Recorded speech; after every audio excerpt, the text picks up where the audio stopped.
Hello, everybody, and welcome to 102. SUCC FM. I am your host, Blake Rea. FM. SUCC FM, the only radio station where you can literally surf the waves. Hello and good morning.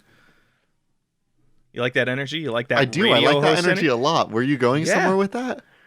Well, now it's your turn because I introduced myself. Now you got to introduce yourself. Do I have to do it like that? Yeah, like give me your best radio host, dude. What's good, everybody? It's your boy AJ on the track again today. We got a little bit of traffic on the 105, but if you just hang out there for a little bit, we're going to go ahead and get you right on through this drive. Ain't that right, Blake?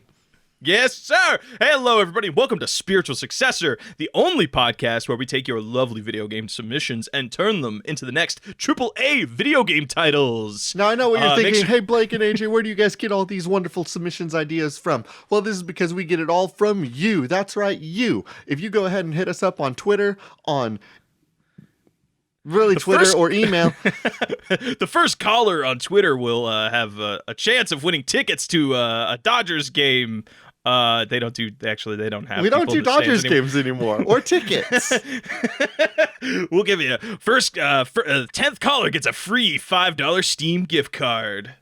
Oh shit, Blake! I can't do the show now. You got me thinking about tickets. You got me Oh man, I miss tickets. I fucking dude. When's the last time you just held a ticket, man?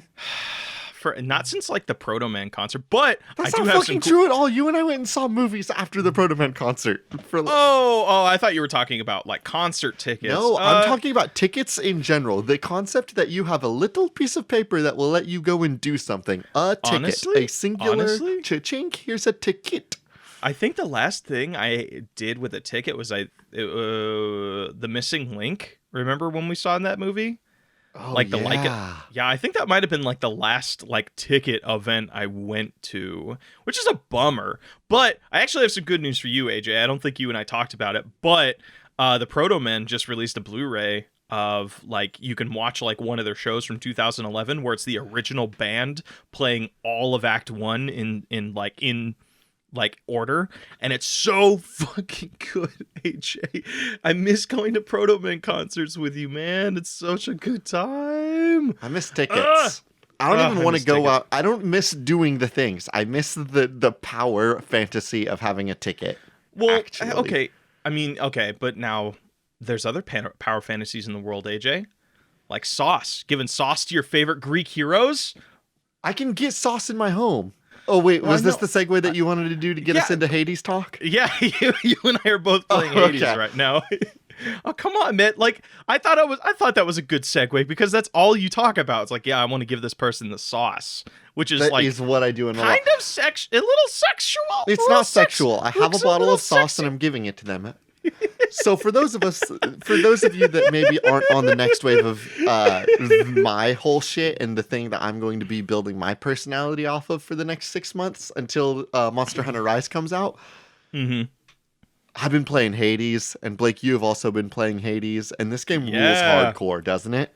Literally, literally just before when AJ and I started up our call, like, what was it, 2 hours? Yeah, it was 2 hours ago right now. We fired up 2 hours ago, and we're like, we don't know if we want to do a podcast yet. We're not feeling it.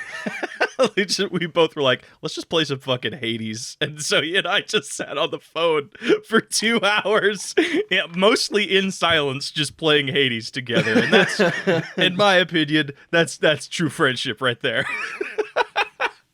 But no, like, it's just, out of all the roguelikes I've played, I think my favorite is the Gungeon still. But this one is like, it actually, and you and I were talking about this, it makes the idea of the roguelike integral to the story. Yeah. And by that, I mean, it's like with a roguelike, it's you die and then you go back to the beginning. And more often than not, there's not really a logical explanation to it. But in this story, it's like nobody dies in hell. And the fact that you keep dying and being sent back to the beginning logically makes sense within the world and is engaging and interesting and plays an integral part to the story. And you'll basically go into just about any boss fight and your main character says, I'm going to kill you and I'm going to leave hell. And then the boss says, nuh-uh, you're going back to the stink pit and you're starting all over again. And then they kill you and you get put back into the stink pit and then you have to run through the whole level again. But if you kill them, you get to have sweet, like, you could, like, share drinks with them in the lounge, which is pretty cool. I have a crush on Meg, if, you know, you couldn't tell, AJ. I knew you would. She's got spiky teeth. She's mean and has cool earrings. Oh, she's so fucking cool. And she's also really, really mean, man. That's like my 3 weaknesses. That's her job, though. It's her job to be mean. She is her paid job to do that. mean. She's on the But clock. see, when I gave her the freaking honey drink for the first time, though, she was like, she had that little stumble of like, where she was gonna say thank you, but then she's like, I will get rid of this contraband immediately. And I'm like, ooh, the ice is melting. I love that drama. Fuck yeah, dude. Apparently that's one of the people you can romance in the game, and then there's Thanatos is like the dude that you can romance in the game. I'm really upset that you can't romance Skelly, the nasty skeleton in your backyard. You mean the Brooklyn like skeleton that loves to fucking sass you? He's so good. Yeah, why is he back there? I can't wait to find out that mystery. Hey, Blake, are you ready to talk about fake video games, though? Yeah, what's our first who's our first caller, AJ? Yeah, I'm bringing this bit back. I don't know if it's funny, but see, that's how I go into every bit on Spiritual Successor. This is how I go into every bit on 102 Points Suck. I just say things and hopefully it works out, or AJ picks up the pieces. Our first caller today is Philip K on Twitter at Zaldine. Now, this submission came to us last week, but I really wanted to squeeze it in because it's very funny to me. Mm-hmm. A pub crawl RPG. Ooh, okay. So is this like my immediate thought is this like it starts off as a pub crawl but gets kind of fucking crazy, just like At World's End by Edgar Wright? Have you ever seen that movie? Yeah, I have not seen that movie, but I do know that that's kind of the big twist of it, because Netflix basically was just like, hey, this is the big twist of the movie. Also, the ad campaigns were like, hey, here's the big twist of the movie. I guess there never it was never really a twist, was it? If everyone was just like, hey, this is the point. It's a pub crawl, and then it turns into an alien invasion. Yeah, that is kind of weird because, like, I mean, I don't know, like, they did that in Shaun of the Dead, where it was just like, oh, you knew it was going to be, like, the twist of the movie, that it was a zombie movie, and then now you get it all in the trailer. I guess the only trailer that happened with a little bit of mystery was Hot Fuzz, wasn't it? Well, Shaun of the Dead, it says it in the tin. I don't know, like, Shaun of the Dead. Yeah, that's a zombie movie. Yeah, that's true. Any movie that has the word dead in it is a zombie thing. Weird. But that's At weird. World's End, I think, now I haven't seen the movie, so you would be able to speak to it more. Do they bury the lead on that? Hey, AJ. You know I'm like the biggest Edgar Wright fan in the world. I've seen all of his movies except that one. Primarily because, like, I watched the trailer and I'm like, okay, I've seen this movie already. I mean, just like I've seen the other two Cornetto movies. I've seen this one. Oh, this one, it's like Shaun of the Dead or Hot Fuzz, except with aliens this time and a lot more booze. I've seen it. A lot more booze. Okay. Oh, but okay, so are we going to take a route with this? And honestly, I'm just gonna... just because we've been playing Hades, I kind of want to take a Hades route with it. Turns out every game we're going to make today is going to be a roguelike sort of attempt after attempt sort of game. So is the point of this game, like, you have like 5 different bars you got to get to? And no, the point of this game is to hit 200 bars in one night.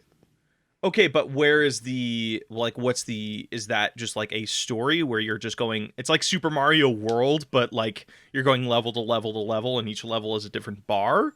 What does that look like? I'm imagining something a little bit more like Darkest Dungeon. Have you played that? I have watched Patrick play it, a buddy of ours. So I'm imagining something like Darkest Dungeon. You have a party of players that are going to go like bar to bar to bar to bar to bar. And I believe the goal is that you need to get, like, you need to do, maybe it's like 1,000 bars in one night or something like that. So you go through and every time somebody blacks out from partying too hard or drinking too hard or having too much of a good time or having too much of a bad time, they're out. And you get like a small party and you just have to go through 1,000 rooms. Well, what if it's like a sort of, it's a metering system, so it'll be like how drunk they are. But there should be like a balance of like the more intoxicated they are, the higher their abilities are. But if you get them too drunk, they pass out on you. So that's like the idea of death. That implies that all of our enemies need to be things that get them intoxicated. Here's the thing. You know what? We can talk about haha funny of tequila fucks you up and it's like really mean, and we could go that direction. Do you want to talk about like the character classes of a group that's going on a pub crawl? I mean, we could, but like, I feel like we would need to figure out what is gameplay, and that would influence the kind of characters that would be in that situation. Like all good action comes from character. We must start with character. Okay. So you have the small dude who can drink more than anybody else, and that's like you feel it would be the opposite because like their body mass index is smaller, so like to get drunk it takes less alcohol, but it's the opposite. One character that's hyper important for the pub crawl is the driver, the DD. There it is. You're playing as the DD. You're playing as the DD trying to grab. You are the DD. Trying to just herd cats from bar to bar. You're trying to get them from bar to bar, taking them location to location. You're trying to get them through all of these bars in one night. So are you just the leader of... Okay, so let's use Darkest Dungeon as an example. Darkest Dungeon is where you go room to room trying to get to the bottom of there. The gameplay is like you meet opponent or other opposing groups, and sometimes you lose one of your characters. So it's a group management game that is there fighting? Is it like just you're playing an assortment of drinking games? But you know what would be kind of cool, though, is actually, depending on our characters, certain characters do drinking games better than the others. Like, my boy Bronson is really good at the quarter game, but my boy Sammy is terrible at it. So, like, is it just trying to make sure... It's a roguelike where every room, air quotes room, is another little mini game. And depending on who you've brought in with you on the party, you get different little bonuses in the mini game, right? Yes. And also, there in between each levels, you can find a room where you can actually up some of your abilities. So, like, hey, here's a cocktail of like I don't know, perception or something like that, and it basically makes any sort of like so then let's think about down like time during a mini game or. Yes. Okay, so bar mini games, right? We've got darts, we've got beer pong, we've got what's another bar game that we can do? There's the quarter game where you have to bounce the quarter into the cup. I believe there's also I feel like you can do there's that one game where you actually put the ball underneath one of the solo cups and you like shift it around. So like keeping track of the ball. There's also I know one drinking. I don't know if like we can turn it into a mini game, but there's like the whole idea of like, hey, I'm gonna ask a question based off of like how you look, and if I get it right, you have to drink. It's that game that Tyrion plays in Game of Thrones. Do you think you can make like a game about that, like a mini game? I think I'm a little bit more interested in these like physical games like darts, like the ball shuffle, and if I could get maybe like a beer pong game. Because then what we can do is we can add in a stat for these characters, and then one stat might be like a temporal manipulation. Essentially, you know, when you drink and stuff slows down or speeds up or whatever. That will be a stat that some of our characters have. So if you have like somebody that's like when they drink, everything gets super slow for them. Then every time you go in for like the cup shuffling game, you're like, I need to put Slow Jerry on there because Slow Jerry's never going to lose track of that ball because I can just watch it casually the whole time.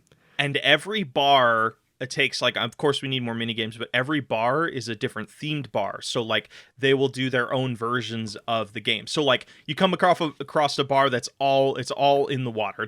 It's a bar within a pool. So the beer pong game, instead of just being on a solid rigid table, it'll actually move around on you and move with the waves and splashing of people. So it's just like little things that make it's the same games, but they're done a little bit different depending on the theme of the bar. Yes. And there's going to be so many mini games and so many different little bars. Oh, hell yeah. You ready for another game? Yeah, hit me with another one. This one comes to our next caller comes to us on Reddit at User Green Transplant, a game where if you lose, your console blows up. Repeat sales, yo. So you do a roguelike game, but every time you die on a run, You have to go buy a new console. AJ, I remember you telling me when we were playing games earlier, you've gone through 50 rounds of this game, right? 51. 50 run, fight number 50 run number 51. I got to fight the final boss in Hades. I got there. I did get my ass absolutely handed to me, but I got there. 51 runs, baby. Let's go. So a Switch that's $300 new. I mean, you can't find one for $300 right now because everybody's price gouging bullshit. Fucking, there's nothing cuckier than being a price gouger for like in the middle of a quarantine. Go fuck yourself. Well, that's a bit of a kink shaming aspect that you got there, but okay, bud. It's not. No, I don't mean cuck in like a fun haha. You know what? Cucky people like to cuck. Fine, sure, whatever. It's cool. I mean cucking in like the worst way possible. So 51 rounds times $300. You know how much money that is, AJ? That's $15,000. You've spent $15,000 playing Hades. Do you remember that game Mighty Number 9, the Mega Man like spiritual successor that was really bad? Oh my god, yeah. That Do you thing remember like that fucking when that game bricked sold consoles. originally? It was like, check it out. You can play it on your Wii U. And if you played it on the Wii U, like half the time it just bricked your system. Yeah. How the fuck did that get past people? So wait, I like this because oh my god, AJ. Okay, I want to take that idea. And I'm going to combine it with Sekiro. I know you haven't played Sekiro yet, but there is this idea in there. Every time you die, you lose all of your quote, like your souls or your tokens, basically. But depending on like your karma and other various things, there is a percentage chance that you only lose like half of it, or you lose none of it at all. So what if you do a system like that where you're playing this game and every time you die there's a 15% chance that it's going to brick, and then maybe you implement like some sort of karmic system where depending on what you do in the game like lowers or heightens those percentages. I do have one wrinkle that I want to make, and it will fundamentally change the submission, but I would argue that what I'm proposing is drastic in the right ways. Tell me about it. Now, the submission was the idea that if you died, the system broke, right? Yeah, a game where if you lose your console blows up. I don't know if they meant that literally. I feel like this is good. This is harmful in the ways that our game design should be harmful. But I feel as though just destroying property is too easy, Blake. Might I suggest a game where every time you die, something that is saved on your system is deleted? Oh, like your like download progress or no, yeah, anything, any file, any document, any singular thing that your computer can be like, here is a singular item. Boop. Every time you die, it's going to delete one thing. Now, this could go many places. This was, of course, be a PC exclusive. So you're playing through, you're running through the game, you die, oops, your resume's deleted. That's fine. You had a backup copy on your flash drive anyway. You're running through, oop, Google's deleted. Oh, okay, that's a weird thing, but we can go deeper. It can even delete like files and like operating systems. Like you run through, you have a really bad run. Ooh, something has to get deleted. It deletes the fact that your computer knows how to access Wi-Fi. Whatever code that is that says this is the Wi-Fi activator. Boop, gone.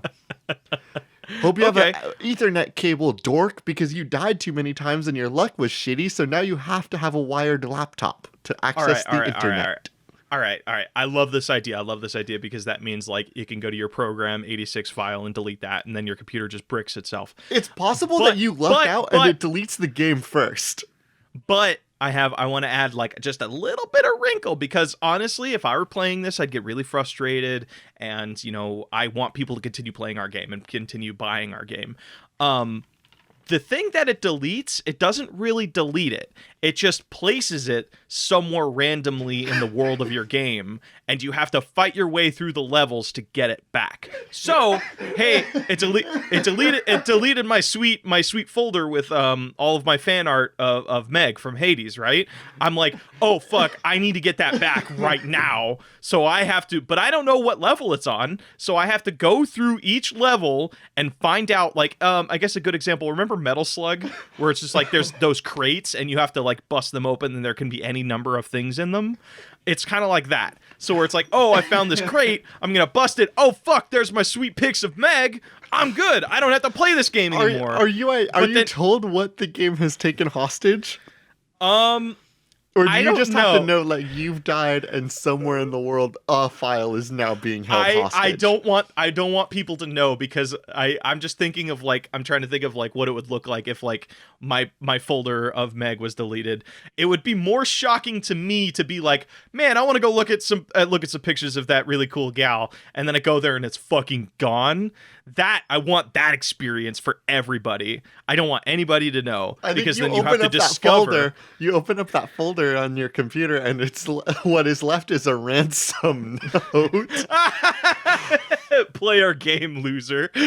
Sincerely, the Suck Boys. The ransom note says, "We've stolen your insert file document. If you want it back, come find us in blank." And then you have to fire up that game and go in and hunt it down. And hold on. See, the thing is that it's not that fucking easy, because what you may find it in the level, but you have to get through that level to get it back. Yeah. So it's like you can only collect things that you get things back that you beat the level on, but you might lose, and now you've lost not only your folder of Meg, you've lost your folder of Thanatos. So it's like now you're fucked on all ends, right? So. You think people would pay money for that? Okay, this rules. Okay, what is the gameplay though, right? Because like when you say like, oh, you need to go out and rescue your thing and bring it back, my immediate thought is like, well, what does a rescue look like? Does it look like completing the level? Or my personal favorite, and by personal favorite I mean most agonizing thing that I can think of when it comes to trying to save something or someone in a digital sense, is the hit game Dead Rising. Interesting. So it's like a world where you have to explore it, but there's like a bunch of This isn't how I want the world to play out necessarily, but what Dead Rising does is, in order for you to save a survivor, you need to go out, find them, and then bring them back to a safe house. That's true. Because what you have to do a little delivery mission, which of course is the best type of mission. Okay. We've kidnapped your folder of Megara. You now need to hunt down this folder of Megara. You find the folder, and the folder's being carried by a little helper character. And then you need to safely transport and bring that little helper back to a central base. It isn't that you need to just get to that level, Blake. You need to get to that level and back to retrieve your Megara. I want to okay, just taking that as an idea.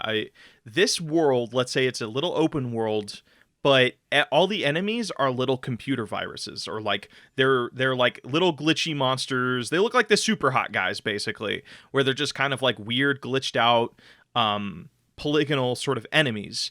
And when you die in the game, something is taken from your computer and introduced into that world, and it'll be so fucking cool. What if that folder or whatever is given like a pre-made personality, so that folder can actually talk to you? So like, if you log into the game and then like it's just one of those like weird polygonal cutouts, but the face has been replaced by like the image of the folder with Meg pictures in it. Hey, Blake Rhea. Now it's talking to you. What? Did we just invent Digimon? No. Hear me out.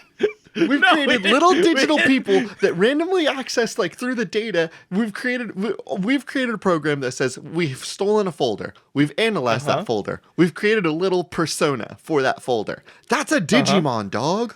No, I thought Digimon were like Pokemon, where it's just like it's a monster that exists in the world and then it can choose you. No, I think they're like little programs. I mean, they are programs. It's a digital world, but it's like it's in the title, digital monsters. But I don't think it's like created based off of you. I think it's just like a partner that you find. Okay, that's fair. I think that's and then they fight with them. We're not using our programs to fight one another, but it would be kind of cool if like some of the programs that get taken from your computer don't want to go back, and that becomes a boss battle. No. So like, I think that the game stands on itself. I think that the data kidnapping is its own mechanic. I don't want us to run into the situation where you have to kill your folder full of Meg photos. I want you to watch this character that you are delivering, like this little helper that has the box labeled Meg photos, and he's carrying this box through the spooky dungeon, and you slip up. You don't notice the archer that's a little bit around the corner. The archer kills the little helper. You have to watch. You, Blake Rhea, must watch as your failure causes your resume and Megara photos, because you kept them in the same folder because you needed inspiration to continue working on your resume. You watch your resume be destroyed along with the photos of your new digital darling. Okay, is it destroyed? Like, okay, actually, that's an interesting if you mechanic fail because to retrieve your homie or your friend, the it's helper, like Souls from Dark Souls. It's like you lose exactly it once. like Souls from Dark Souls. Yes, you die one time, something's kidnapped from you. You let that thing be destroyed on your when you're trying to save it. It's gone forever. Oh, fucking boss fights are going to be so Boss fights will be hostage situations. Hello, Blake Rhea. It's me, Morpheus. Evil Morpheus. I have evil horns, and I have kidnapped all of your internet exploring apps. Internet Explorer, Mozilla Firefox, Google Chrome, they all lie here in my tiny box. You must defeat me or I will crush them. No. I want to try something a little bit different with the bosses, because I feel like the bosses need to be different than like the basic gameplay. Basic gameplay is just a random Joe Smo archer or enemy kills you, something's taken, and then you have a chance to get it back. With the bosses, I feel there should be more at stake. So 2 ideas. 1, they steal personal information, so search history, credit card information, social security number. And if you lose, that's not deleted, that's shared publicly. So we've already done a game where we dox ourselves, Blake. I think that we need to limit this one. Okay, but are you fine with it being information that's deleted? Might I propose that maybe the bosses are what could end up destroying how your computer operates? Okay, so bosses brick while just AI enemy or just like casual enemies destroy information. Yes. Now we're getting it. So you go in, your little enemies can be the reason that your photos, your documents, your memories are all destroyed and lost forever. Maybe a video game here and there. Your bosses, they're going to just start grabbing random systems that make your computer work. Oh my God. I'm thinking stuff like, the time and date feature on your machine. Ooh, it's gone now because evil Morpheus kicked your ass so hard and then destroyed it. Notification system gone. Well, that one I would actually like. If I could just let the boss destroy the notification system, that'd be great. Okay. How about this? It destroys all of the sound capabilities, which makes the game harder because this whole game operates off of sound. Delete sound tells your speakers, right? So maybe you can play still if you plug headphones in, but maybe the next boss you fail that one and it destroys your headphone port. It destroys. No, you know what pissed me off so much? It destroys one of the channels on your headphones. So like it destroys the speakers, so you can't just play speakers, and then you have to plug it in, and then now your fucking right channel is destroyed, so you can only hear audio out of your left side. And now this game is just annoying to play. These will be so small, right? Little things that you wouldn't even think of. Your first couple times you run against this boss, you're like, whatever, he's just deleting like the dumb stuff that I don't really need. But it is random, right? Maybe one day you go in for the boss and he's like, ha ha ha, I've deleted the drivers of your graphics card and now I look extra shitty while you fight me. And you're like, this is very frustrating. Now I have to reinstall the drivers.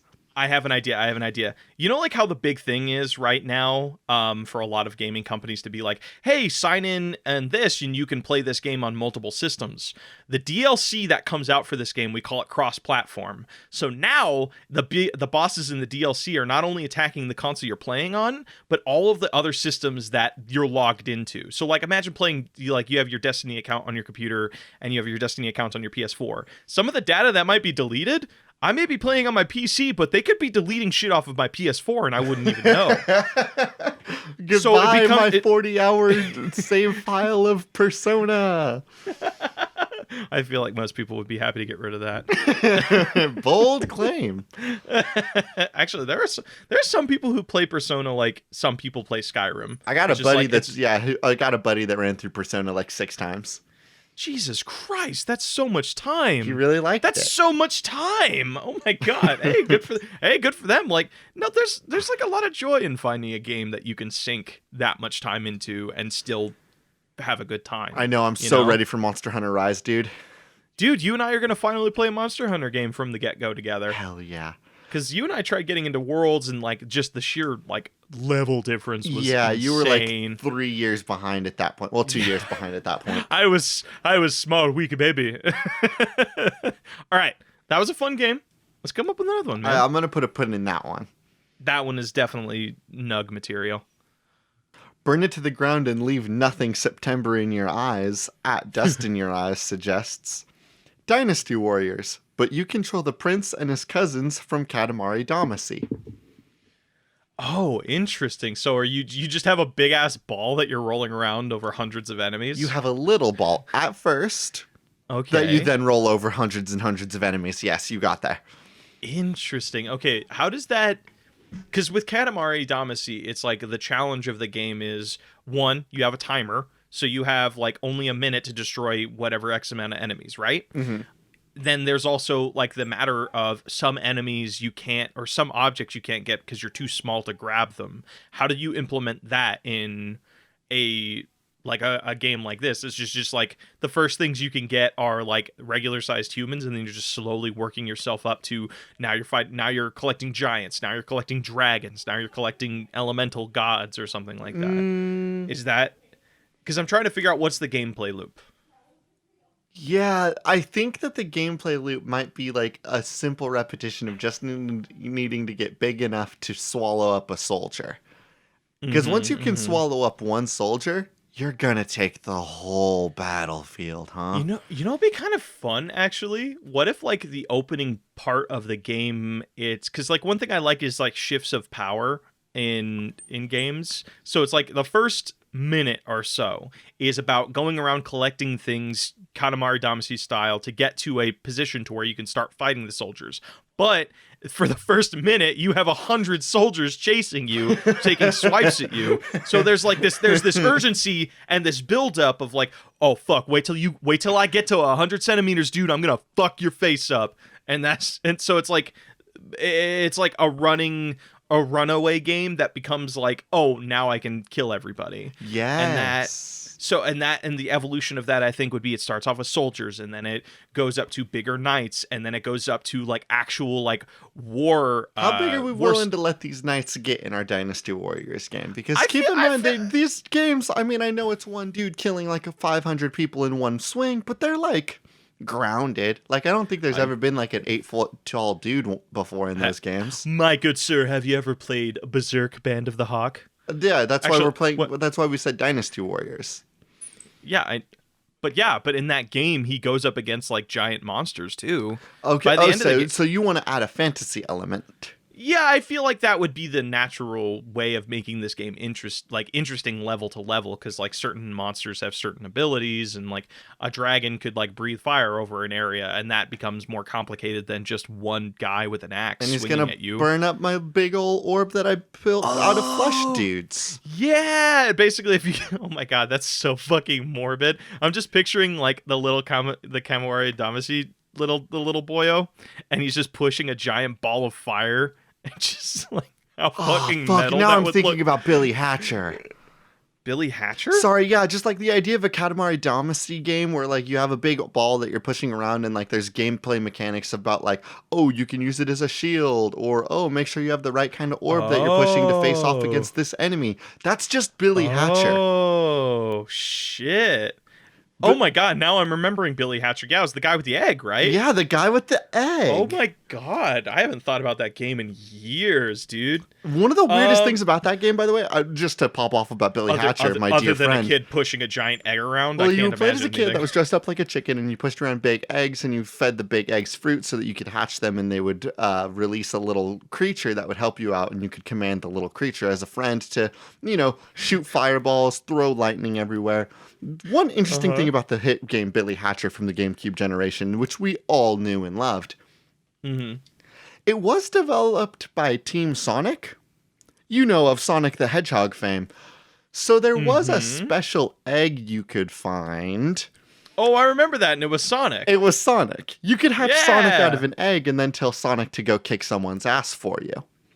If I remember correctly, wasn't the design like, that's not Sonic, but hell yeah, that's totally Sonic? No, I think it was just Sonic. Really? I remember seeing some footage of that and seeing something. I'm like, that looks like Sonic, but it doesn't quite look like Sonic. Don't worry, I'm about to look up Billy the Hatcher Sonic and get to the bottom of this.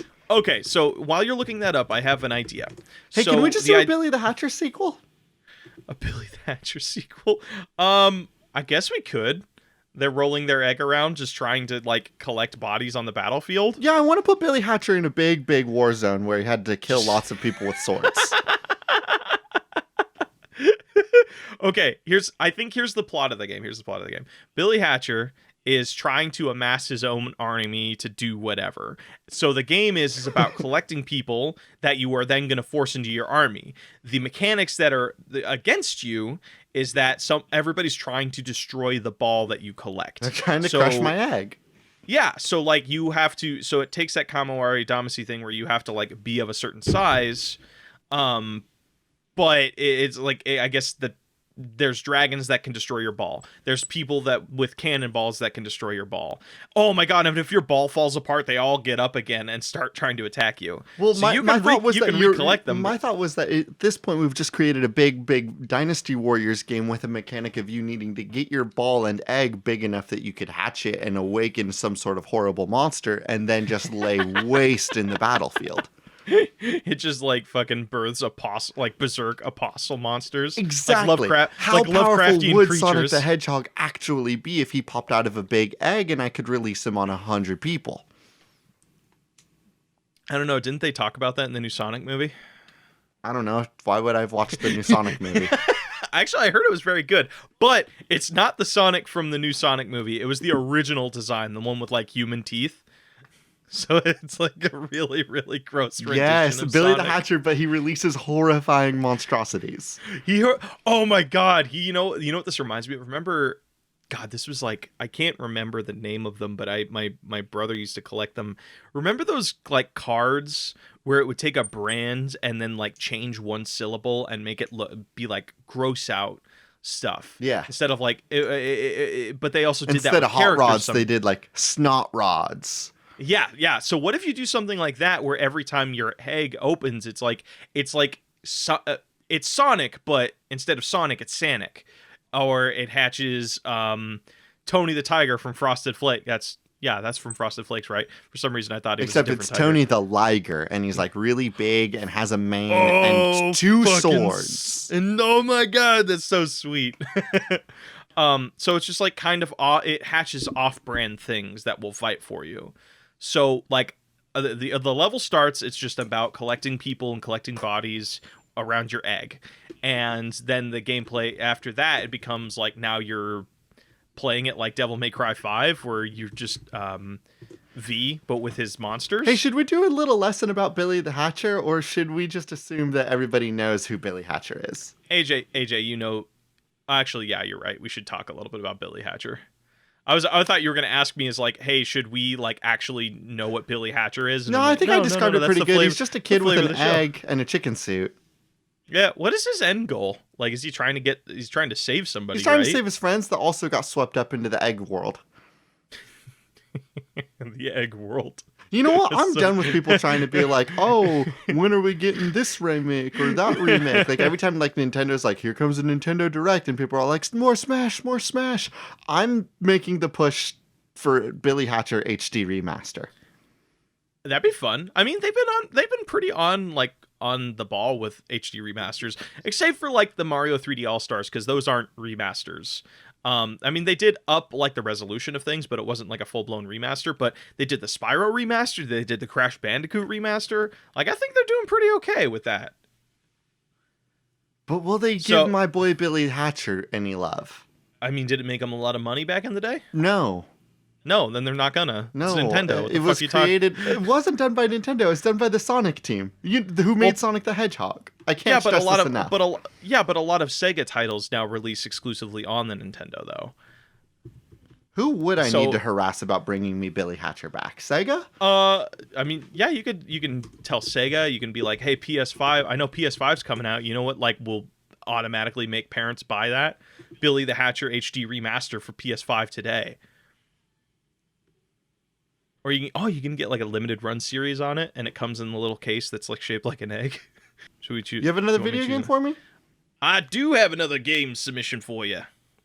This one comes to us from our next caller is John Forklift Kennedy at Waluigi. Hey, I think I got your name right. We had a big discussion on it on our Discord. An RPG where your inventory is randomly generated from Wish ads, inspired by this Buck Wild ad I keep getting. It's just a plastic mask for Tom Nook, which is next to what looks like moldy bread for $8. Yeah, is that moldy bread? Is that fucking moldy bread? Ugh. All right. I have this list open. Did you know you can get helmets for your chickens, AJ? I didn't know if you knew that, but you can. I can get what? You can get helmets for your chickens off of Wish.com. Yeah, that makes sense. They need to be protected. All right, so we need to make a game like about Wish ads. So what is the weirdest thing you've gotten on Wish? I don't buy anything on Wish, but I feel like I've gotten an ad from Wish for like butt stuff. Like I've seen a lot of sex stuff on Wish ads. Do tell how oh. Wait, didn't Nina get you a like a Gurren Lagann thing from Wish, but all the coloring was wrong? No. What? I think they saw that on Wish, yeah, but I do not own something like that. Oh, okay. Well, I'm just going to read off some of the wonderful things. Believe it or not, a lot of Wish is actually about Donald Trump. I didn't know if you knew that. There's a Donald Trump toilet cleaner. There is a Donald Trump / Kim Jong-un kissing t-shirt, which is just fucking wild to me. There's a Snorlax sleeping bag, helmets for your chickens, a giant bread loaf. You can buy a plague doctor costume on here. And that's we want rad an as RPG hell, actually. that plays with all of these fun toys. Yes. Oh my god, you can get a little hedgehog out of your glass. God, these are actually like really fucking cool, but also all these tools are so varied that the only way that I can imagine a gameplay that manages to fit all of these things into one interactable tool. Is it a roguelike? Well, I was going to say Dead Rising because everything that you've kind of listed is throwable. I can definitely throw the hell out of whatever you've everything that you've listed. So I guess what we're looking for is Dead Rising 5. It's good again. AJ. Okay, so the premise of the game is that, you know, like how Amazon has like big warehouses full of shit? Mm-hmm. This is going to be that, but with Wish. So you are locked in a Wish warehouse that has a bunch of different departments, or maybe it's like we can do a mall and it is full. Every store is dedicated to Wish items or something like that. So, so basically you're just like surviving against what?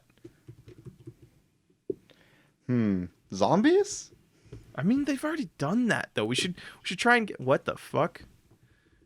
You just buy this guy's. You just buy a Matt Damon's face on this thing, which is like a little bit weird. You want me to try a different game? What do you got for me? This one, our next caller is Caleb at Busto314. Pokemon Among Us. Pokemon. It's Among Us, but with Pokemon. And I saw this one, and I got really excited because I thought, okay, what if you did Pokemon, but it's sort of it's like Pokemon Dungeon style, where everybody has personalities, everybody has character, all that stuff, and every Pokemon is randomly chosen. You don't get to choose who your starter is, but each one gives you random abilities that allow you to do your tasks faster, and every Pokemon has different ways of killing. So it could be like, hey, you logged in and this person died by fire. There's three fire types in our group, so it is one of these three people. So it kind of becomes like it becomes Among Us, but now there's evidence, and it becomes like a sort of investigative game, but starring Pokemon. I think that one thing that would be important, or maybe just a flavor thing, is that they're all wild Pokemon except for one who is trying to capture all of them. So I would argue that you never find like a body. No one's ever harmed. I think that people will just go missing because they've been captured. Interesting. But for them to capture them, they need to have a small Pokemon battle. Yes, they do need to be herded. Okay. And it's the evidence of where the herded marks are. Like, they see burn marks on the wall, and they're like, well, hold on, wait, why did someone fight over here? Hey, what did you guys fight over on this zone?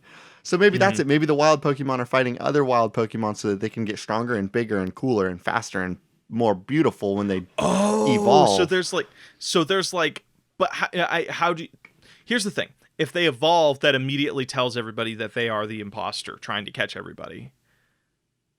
So, like, I'm trying to take the concept of Among Us, where it's like one or two people are trying to get everybody else, and everybody who's being got are trying to figure out who's trying to get them.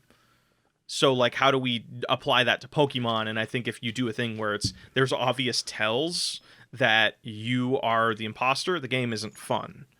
So I like the idea of like your character getting invisible ability upgrades. So like with every fight they get a new like ability. So like instead of bite, now they have ember. Instead of ember, now they have dragon.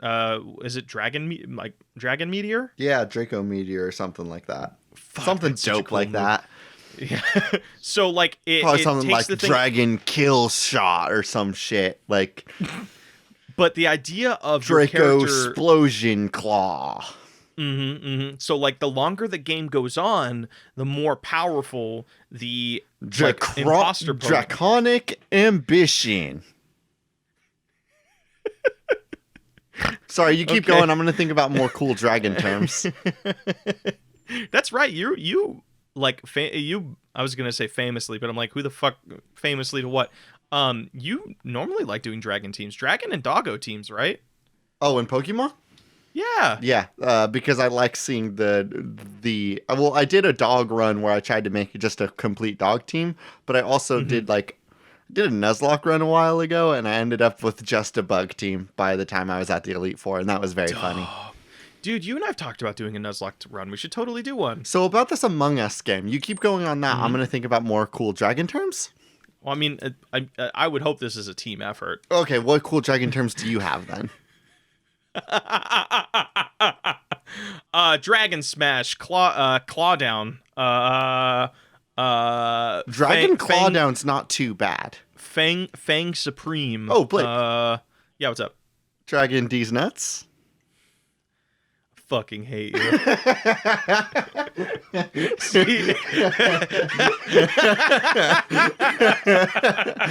You know what's so like I know we were talking about game submission, but I actually want to go off a little tangent because this actually makes me feel like gives me a lot of feel good vibes. Every time there was a period of time where everybody in our group, especially you, AJ, was trying to develop new ways to do that, like SUCC, or I think that was my favorite. Like AJ came up to me, he's like, "Hey Blake, are you going to SUCC this year?" And I'm like, "What's SUCC?" And then AJ fucking punked me. It was a SUCC D's nuts thing. So like anytime I hear one of those, it actually gives me a lot of like positive vibes because I remember laughing so much during that period. Just like because it's like it's supposed to be like an insult, like, oh fuck, I got dunked on or whatever, but in like my weird fucking brain I'm like, Oh, that's funny. That's like nostalgic to me, actually. So, I might use the dragon one though. All right, Blake. It's Uh-huh. Nug time. Is it Nug time? Yeah, it's Nug time. I feel like our Control Alt Delete game is pretty good. Control Alt Delete is a very good name for it that you just knocked out of the park right there. Yeah, dude, thanks, man. I've been practicing. I'm realizing I shouldn't just say random things. I should have a little bit of prep before I go into these. Were you not? I mean, like, we can try it if you would like. I could propose something that would have come from your headspace before. Might I propose game deleter? No. No, I think Control Alt Delete is way better. Control Alt Delete is way better. No. I was just saying, like, normally, like, when it comes to like naming stuff, like, I try and come up with it on the spot. But I was listening back to some of our old episodes the other day, and I'm like, man, we really suck at that part. I should maybe come up with some things beforehand. So yeah, I was thinking Control Alt Delete. No. I think horse basketball was very good. Yeah. It was not horse basketball. It was fucking Earth Defense Horse. Yeah, I'm glad we turned that one around. Actually, I think looking back on previous games, you know what my fucking least favorite title was? Is it Transformers Twin Prime's Prime's Legacy and Transformers Twin Prime's Prime Deception? No, because those are my favorite great. names. My least favorite was Abracadabra Saddle, just by how long you and I talked about it in the episode, and then also like came up with things like for like 2 days prior to recording of like all of the other titles you and I could have gone with that were way funnier. But so okay, let's talk about this game. It is a game that, as it's a very tough game, very difficult game. You go in, you lose. If it's against a normal enemy, a file or a folder will be taken from you, and what will be left is a little ransom note. You then must go in game, find where our object is hidden, retrieve it, or it will be lost and deleted forever. Really quickly, just to build off of the ransom note concept, will it give you a hint of where it is? It'll be like, there are different themed areas throughout this open world or whatever, I think the ransom note will say like, something like, find me in the clown festival. And you're like, all right, he's at the circus. I get that. Or like, check the gears. And that means you're like going into like the basement area where all of the, like the boiler room area. Yeah. Or something And all like the that. hints are like vague enough that people will still have to like start a Reddit community to be like, hey, I have a ransom note that just says, riddle me this, riddle me that. Where you'll find me, I'll never go splat. And you're like, I have no fucking idea what this note is talking about. And then you have to go in and talk to someone like 8 comments in. They're going to be like, the Reddit community is like, he's in the paintball room that you can find in the Chuck E. Cheese place on the 4th level. Okay. That's the splat word. AJ, I have a wild fucking idea for you, just to like make this game actually multiplayer to some degree. You never played Metal Gear Solid Phantom Pain, right? Fuck no. There was this thing called your mother base, and what you could do is you can pimp that mother base out with like soldiers or vehicles or weapons that you found while playing the game, and then people can there was this whole multiplayer thing where you can invade people's mother bases. So what I suggest is like there's 3 ways to get your shit back. So the first time is like the first time you lose it, you can go find it in the level. Or actually there's 2 ways. So if you die, it's like Souls. You die once, it's out there in the level that you have to go find. If you if you die, it's theoretically lost forever. But what you can do is you can then design your own mother base, or your own area that other people can try and invade. And then, like if somebody dies in your area, you get one of your things back. Or you have to go invade somebody else's mother base as a last ditch effort to get your shit back. I would argue that invading somebody else's game and causing them to die doesn't work in a way to like save your bones post losing your data. I think that what you do is it is a preventative measure for yourself. If you and I both play this game, and I know that you play it, I can invade your world, cause disasters and problems for you, and I can steal one of your datas. Your data will then go in a folder in my computer titled, "This is for the grubby dudes." And anytime I die from then on, the grubby dudes will first go to that folder. It is a preventative cause. Me causing strife and pain for other players gives me a buffer. Okay, so it gives you like if extra I'm lives, super basically. bad, there's no like, and I lose my folders full of Transformers pornography, I'm never getting that folder back. You're not gonna elaborate on that at all. Nope. But I can make a folder of your data that I've all stolen. Of my Transformers because you have that pornography. folder just filled with like, school essays that you still haven't deleted.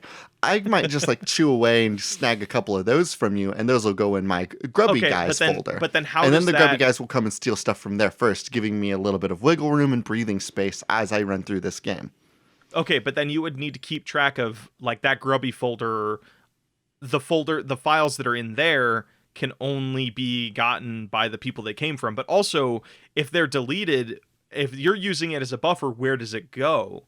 Like, is it just stay in the folder, but you no longer have access to it? So, like, if a person invades, they can, even if you lost that data in your game, they still have access to it. I think for you playing the game, because I went into your game and gave you a bunch of distraught, maybe that then your data is just in the world and you can go find it. I have a duplicate ticket. Maybe it is just a little ticket and it says grubby guy ticket, and the grubby guy will come in, grab that ticket, and leave.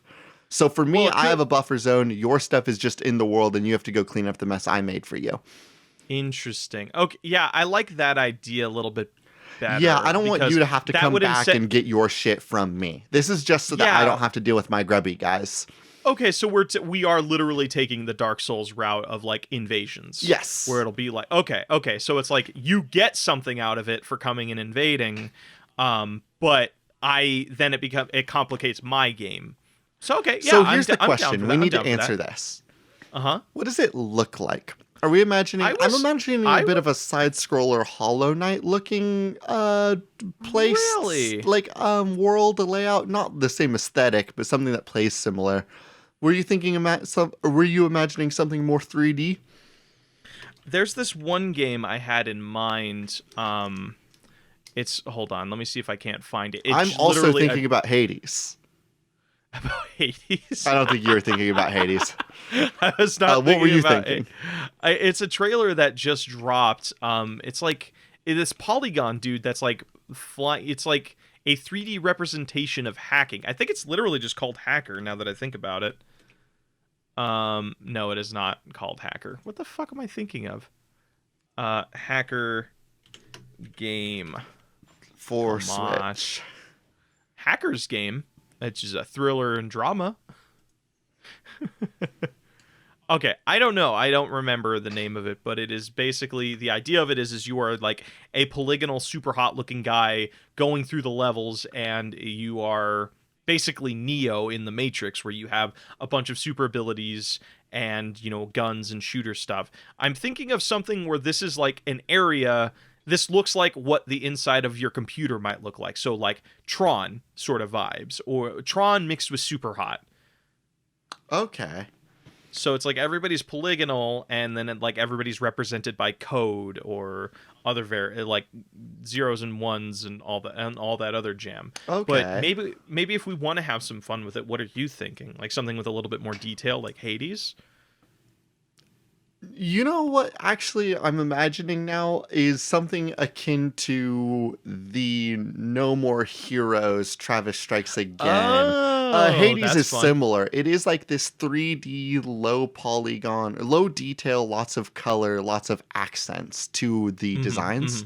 Right, I think that this game looks like an indie game, looks sort of like something you would imagine as like a portable game, but it's going to be on all of our systems and stuff.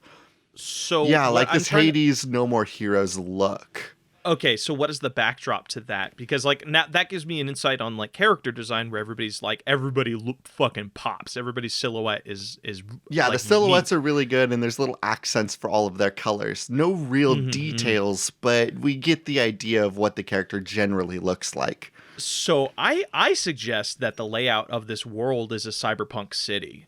So like lots of neon lights, lots of like really cool alleyway structures and other various things. So like it maintains that sort of like computer tech like sort of vibe about it. So like everybody's character design is like cyberpunk. This is excellent because what I love now is this idea that the data from you is being stolen and that we're deleting things from your computer. All of it is played straight. Like it's played like it's supposed to be happening, right? Like it's a dramatic moment. Like it is blatant when an NPC runs up to you and says, player character, player character, player character. Evil Morpheus has all of your computer's disk drivers in it. If you die now, you'll never be able to read a disk on your computer ever again. Like that's played in game. Like that's like you getting hacked. Like hey, while you were down and out, somebody stole your information, and like they're about to, like this is like any cyberpunk story. It's like technology and personal information is the name of the game. It's the currency. It's like where people make most of their sales. So like the idea of if you die twice in a row, like, hey, that person made off with your info. Like there's no getting it back. They just made a sale. There will be a character, a shadow broker that you walk up to, and the shadow broker will say, hey, if you let me deactivate the charging port on your laptop for 4 days, I will give you a super upgrade for this run. Oh, I like that because it's like the chaos shit from Hades where it's like, hey, you're going to take a negative for a little bit, but then there's going to be some bitchin' positives after it. Yes, but it's like with your hardware. Yes. Okay, sweet. I have to turn off your Twitter account for 4 days. I will delete all of your computer's remembered passwords for 2 days. All of the autofill data? Oh, fuck. I'd be fucked. But it will be back when I am done with my evil machinations. So you know what I've pictured that character looking like? Like Zerg from Destiny, where he just has the hood on, but just like little black, like void-looking tentacles coming from his face. Oh, I thought when you said Zerg, I immediately thought you meant Emperor Zerg from Buzz Lightyear. No, yeah, that's the dealer. He's just Zerg, but in a hood. Okay. It's a hoodie that's too big, that's too small for him. Yes, it's Emperor Zerg with a hoodie that's too small. But it's just fucking bulging at this. It's like tearing at the seams because he's just like a huge dude that tried getting in a robe. He's like, I like that idea. It's like the idea of a broker who's just not fucking casual at all. Well, like a broker that's so super, like, he's built for this, but he wants to wear a cool jacket. Yeah. God, I love the idea of Emperor Zerg Buzz Lightyear with a cool hoodie on. Thank you very much for this great image. But see, you know what's funny about that? He's already wearing a trench coat. So he's wearing a trench coat over his trench coat, which is just so fucking dope. Well, the first trench coat's made of metal. This is a jacket. This is for casual wear. I like the idea. You know, like, actually, hold on. Let me double check. You know, like, there's the picture, like, Zerg has the sweet, like the top of his coat has the points. It's supposed to look like a collar. I'm picturing those just being sharp and tearing through the top of his cloak. Hell yeah. Oh, Zerg is spelled with a U. I always thought it was with a G. Oh, shit.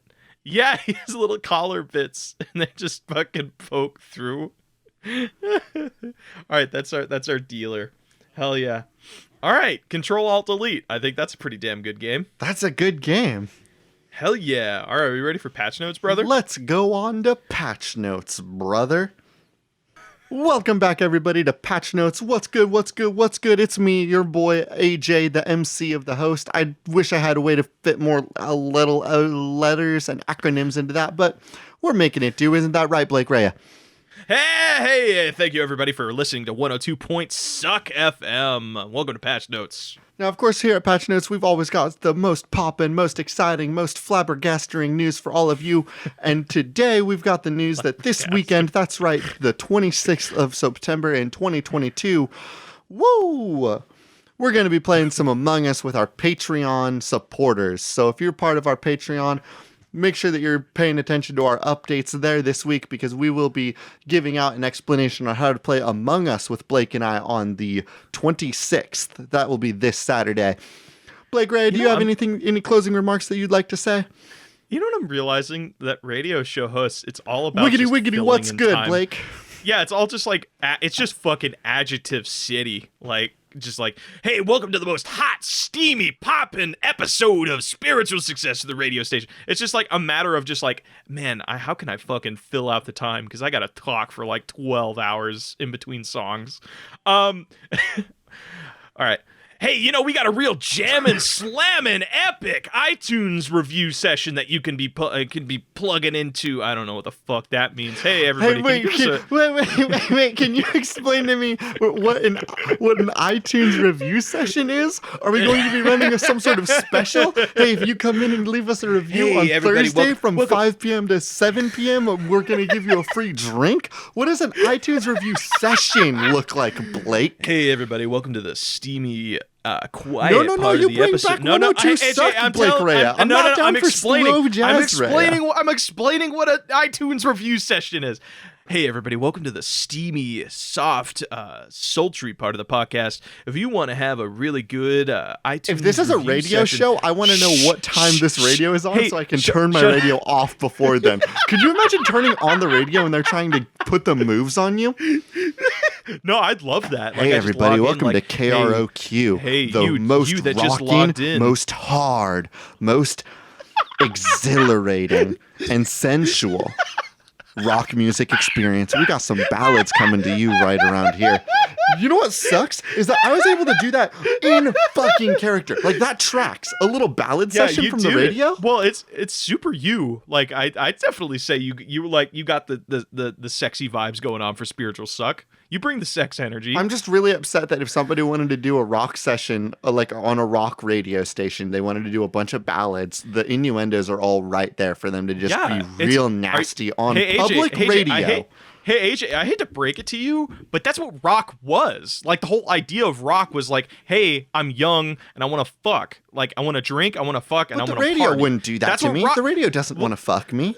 Are you kidding me? Like, the whole idea of, like, that's why, like, I don't know what the generation was before boomers, but it was like, that's why old people hated rock, because everybody's like, it was all about celebrating like sex and the ability to be like, have fun and express yourself. I thought that was the hippie movement. I mean, rock was kind of born out of the hippie movement, dude. Like the 60s and 70s was where, like, I think Rush was like big in like 69 into the 70s, my guy. You're telling me that Rush was at Woodstock? I don't think Rush was at Woodstock. I guess my thing is, I never imagined Jimi Hendrix was at Woodstock, dude, and he's like considered one of the kings of rock. Whoa, wait, yeah. Yeah, I guess I just never thought about the music from the hippie movement because I'm just so used to seeing it like you know, the shitty jeans, a headband, and acoustic guitar. Never really thought about what music they were playing. I mean, you had Bob Dylan, you had fucking actually, isn't Bob Dylan still alive? My God. I mean, like, yeah, I guess like when you think of hippie movement, you think of like Fleetwood Mac, which is like very just like not, I wouldn't like soft, a little bit of mix of orchestral and like very, kind of relaxing, but then you get to their 80s stuff. But either way, hey, if you like this podcast, please give us a review on iTunes. It really helps us stay up there on the charts, and it makes us feel good about ourselves, and I like looking at them. So thank you. Fleetwood Mac has been going since the 60s? I think since the 70s. I think their debut album was like 76. Sorry, I had to look that up because when you said Fleetwood Mac was part of the hippie movement, I was like, I could have sworn I heard somebody just talking about a new Fleetwood Mac song like 2 months ago. Holy shit. So Fleetwood Mac was formed in 1967, and they were running till 1995, and they disbanded, and then they got back together in 1997 and are still going to the present day. Yeah, dude, Fleetwood Mac was like a 60s band.